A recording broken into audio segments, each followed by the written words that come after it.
एक अत्यंत गंभीर मुद्दे पर आपके पास आज फिर आए हैं इस मंच से।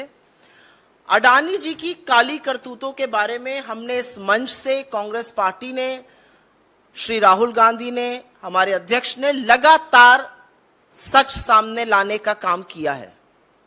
इस मंच से हमने वो सारे सवाल उठाए हैं जो आज इस देश के मन में हैं कि इस देश के प्रधानमंत्री, उनकी चुनी हुई सरकार, उनके तमामों मंत्री, उनके सांसद, पूरा तंत्र भ्रष्टाचार से घिरे गौतम अडानी को बचाने में क्यों लगा हुआ है। पर सच को छुपाया नहीं जा सकता है। भले मोदी जी और उनका पूरा तंत्र आज अडानी जी का बचाव करें, सच तो अंततोगत्वा सामने आएगा ही आएगा। लेकिन आज मैं इस मंच से आपको अडानी जी के समधी की कहानी सुनाती हूं, और वो कहानी सुनानी जरूरी है क्योंकि वो भी एक भगोड़े हैं। वो भी देश पर करोड़ों रुपए की चपत लगाकर मेहुल भाई और नीरव भाई की तरह भाग चुके हैं। अडानी जी के समधी हैं, उनका नाम है जतिन मेहता। नाम तो आपने सुना ही होगा। Winsome Diamonds, Forever, Precious Jewellery, Suraj Diamonds, इन सब के मालिक हैं।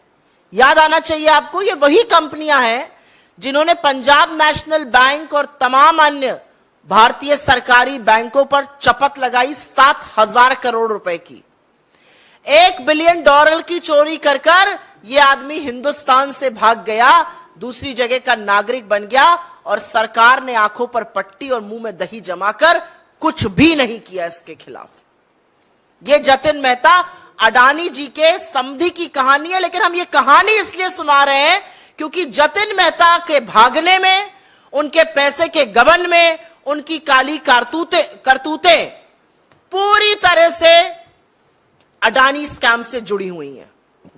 मैं बहुत कुछ पहनने से पहले थोड़ा सा जतिन मेहता और उनकी पत्नी जी के बारे में आपको और बता देना चाहती हूं। जतिन मेहता जी की लड़की की शादी गौतम अडानी के बड़े भाई विनोद अडानी की लड़के से हुई है, इसलिए वो परिवार के समधी हैं। अब इससे ज्यादा घनिष्ठ संबंध दूसरा शायद ही कोई होता होगा। जतिन मेहता और उनकी पत्नी ने 2 जून 2016 को भारत की नागरिकता छोड़कर कैरिबियन में, जो अंतरराष्ट्रीय टैक्स हेवन है, सेंट किट्स में, वहां की नागरिकता ले ली।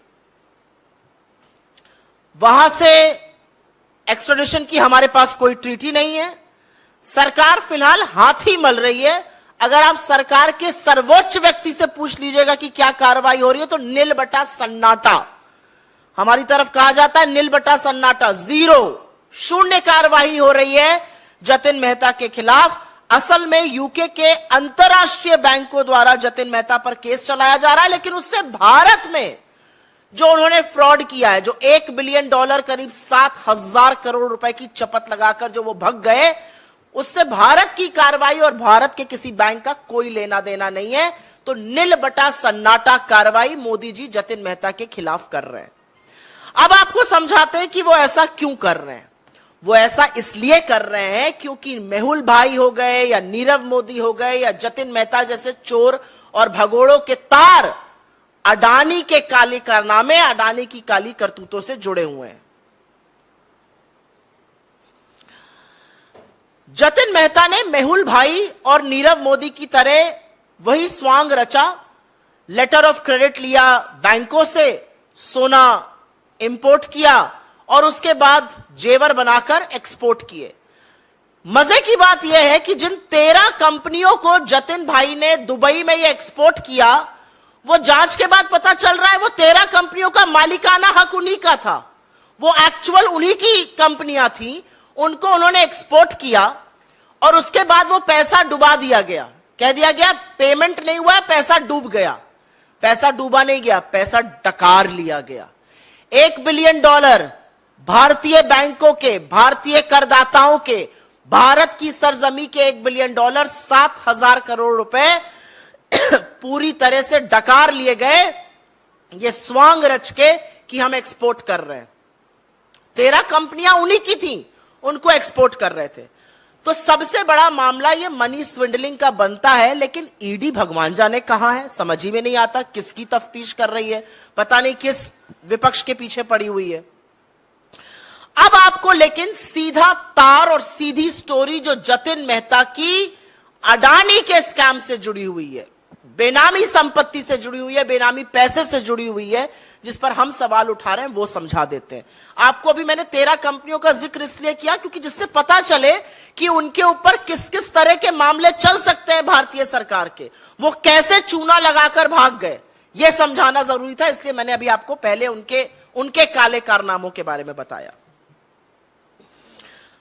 मोंटेरोसा नाम का एक कंपनियों का समूह है, ये शेल ग्रुप्स की मालिक है, मॉरिशस स्थित है मोंटेरोसा। इसका जिक्र तमाम रिपोर्ट्स में भी हुआ है। इसकी बखिया भी काफी अब खुल रही है, कलई खुलती जा रही है। मोंटेरोसा समूह की जो कंपनियां हैं, ये तथाकथित तौर से उन शेल कंपनियों में पैसा डाल रही हैं जिनके थ्रू अडानी के पास पैसा आ रहा है। जो सवाल हम पूछ रहे हैं और जो सवाल देश पूछ रहा है, 20,000 करोड़ किसके हैं?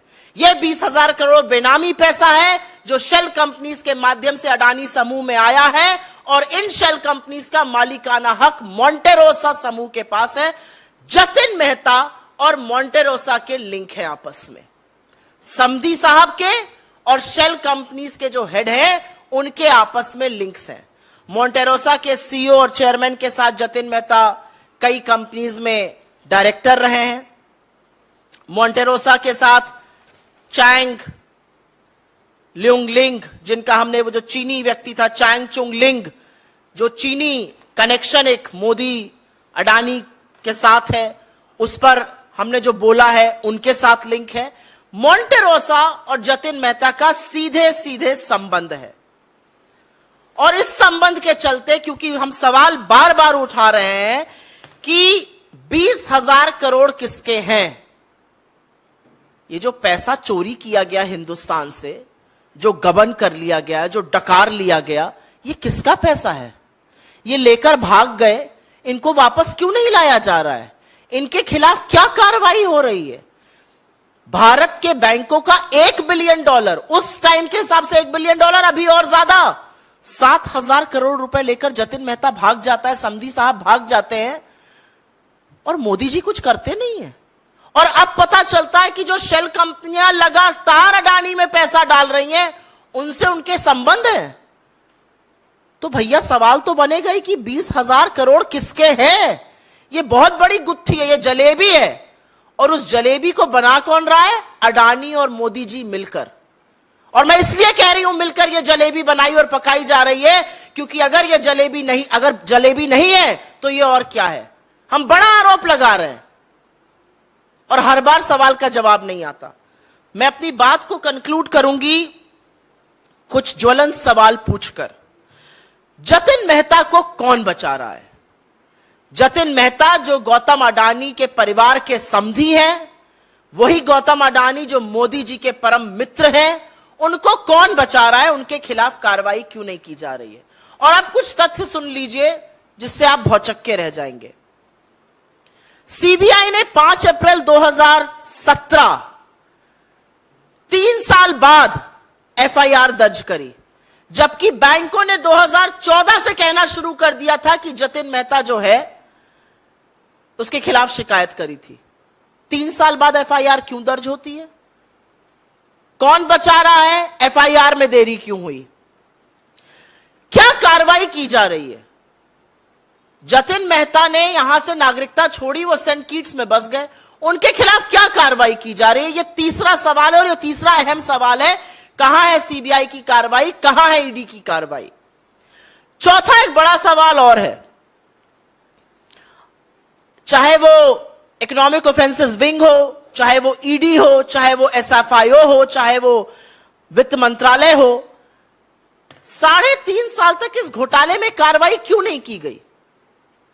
सब लोग चुप क्यों रहे? क्योंकि वो गौतम अडानी के समधी हैं, क्योंकि कहीं पर उनके तार अडानी के काली करतूतों और अडानी स्कैम से जुड़े हुए हैं, इसलिए मोदी जी चुप रहे। एक और बड़ा सवाल है, विदेश मंत्रालय, गृह मंत्रालय, वित्त मंत्रालय सहित इतना बड़ा धोखा करके एक आदमी भाग जाता है, दूसरे देश की नागरिकता लेता है अपनी पत्नी के साथ, इनको एनओसी किसने दी? यह बड़ा सवाल है। ऐसे नागरिकता नहीं मिल जाती है। No objection certificate Jatin Mehta ji जैसे आदमी को किसने दिया?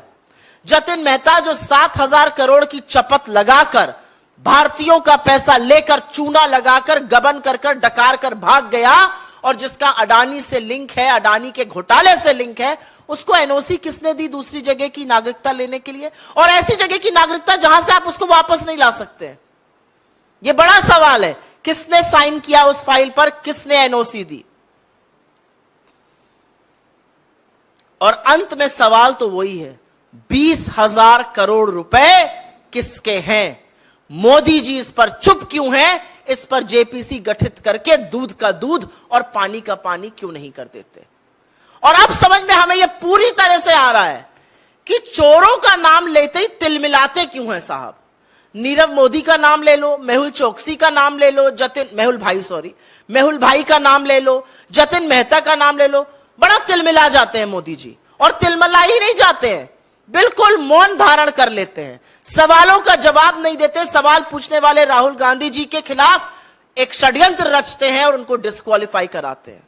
तो सवाल तो पूछे जाएंगे, और सवाल यह पूछे जाएंगे कि एक ऐसा व्यक्ति जिसके अब लिंक पता चल रहे हैं अडानी के महा स्कैम से, जो भारत में करोड़ों रुपए का गबन करके भाग गया, और जो समधी है अडानी परिवार का, उसके खिलाफ आप क्या कर रहे हैं? I will very briefly make a statement in English on this, because some very startling revelations have come to fore as far as the Adani scam is concerned. And you will be shocked to know some very shocking revelations that have happened. We have from this stage and this platform, and as the Congress party, raised questions on the Adani scam. We have consistently asked questions. Who does 20,000 crore belong to? Who is the owner of the 20,000 crore unaccounted illicit money that has flown into the Adani empire? And today we will tell you a story about Jatin Mehta. His daughter is married into Adani family, extremely close ties. You must have heard of Jatin Mehta. Jatin Mehta is the owner of Winsome Diamonds. He is the owner of Forever Precious Jewelry and Diamonds. He's also the owner of Suraj Diamonds. And if you remember Jatin Mehta swindled 7,000 crore rupees of Indian banks at that exchange rate, $1 billion, and fled this country right under the nose of Mr. Narendra Modi. He not just fled the country, he also took citizenship of St. Kitts in Caribbean. And an NOC was issued by the Indian government. No effort is being made to get him back. No effort whatsoever is being made to probe him. No effort whatsoever is being made to make him face the law and the legal system of this country. But I want to emphasize on the links that exist between Mr. Jatin Mehta and the Adani scam, which has now come to fore. Jatin Mehta, as you know, and he used exactly the same route that people like Mehul Bhai or Nirav Modi used, which was to import gold on the basis of letters of credit from Indian banks. They made it into jewelry. This jewelry was then exported to Dubai. It's shocking that the 13 companies to which this jewelry was exported in Dubai were eventually all owned by Jatin Mehta and his family. It was said that those companies refused to make the payments, and which is why that money turned into losses. Actually, that money was swindled by Jatin Mehta and family. That money belongs to honest taxpayers of this country. It's money that belongs to public sector banks of this country. It's money for which the ED and the CBI should be running from pillar to post, but nothing is happening on that. The bigger story here, however, is that Jatin Mehta has a direct link to the Adani scam. There is a group of companies based out of Mauritius, allegedly the owners of the shell companies, that are pumping in money into the Adani group by the name of Monte Rosa. Jatin Mehta has direct links with Monte Rosa. In fact, Monte Rosa's chairman and CEO served as director in 3 companies alongside Jatin Mehta. Monte Rosa also has links with Chang Chung Ling, the Chinese suspicious national who is a part of the Communist Party of China and who've been talking about very frequently. But the question is, why is the government not acting against these fugitives? Why is the government not acting against people like Jatin Mehta or Mehul Bhai or Nirav Modi? Where has that probe reached? And which is why we are only raising some relevant questions. Who is protecting Jatin Mehta? Why is the might of the Indian law not chasing him? What about the EOW, the SFIO, the CBI, the ED? Why are they not probing him? Why was an FIR registered 3 years, over 3 years, after the banks first said that Jatin Mehta is defaulting and he could be swindling money? And more than anything else, on 2nd June 2016, when the Prime Minister was Mr. Narendra Modi, right under his nose, Jatin Mehta and his wife took the citizenship of St. Kitts in the Caribbean. Who gave him an NOC? Who gave him a no objection certificate? Why was that no objection certificate issued to a fugitive who had swindled Indian money and who of course now has direct links to the Adani scam? Because there are direct links between Jatin Mehta and Monte Rosa, will the Indian government now probe Jatin Mehta further? And the eventual question is, who does 20,000 crore belong to? Where is that unaccounted Benami money coming from? Who is the owner of 20,000 crore rupees? And we of course now understand that why does Mr. Modi get so unnerved each time we talk about swindlers and fugitives like Nirav Modi or Mehul Bhai or Jatin Mehta? Because they are all eventually linked to his best friend Gautam Adani. They are all eventually linked to the scam, the biggest scam that has unfolded in the history of India, which is the Adani Gate. He refuses to answer questions on Adani. He refuses to answer questions on Nirav Modi, on Mehul Choksi, on Jatin Mehta. But through a conspiracy, he will disqualify Rahul Gandhi. The reality is that these are proofs before Indian institutions, Indian agencies. When will they act? That's the question.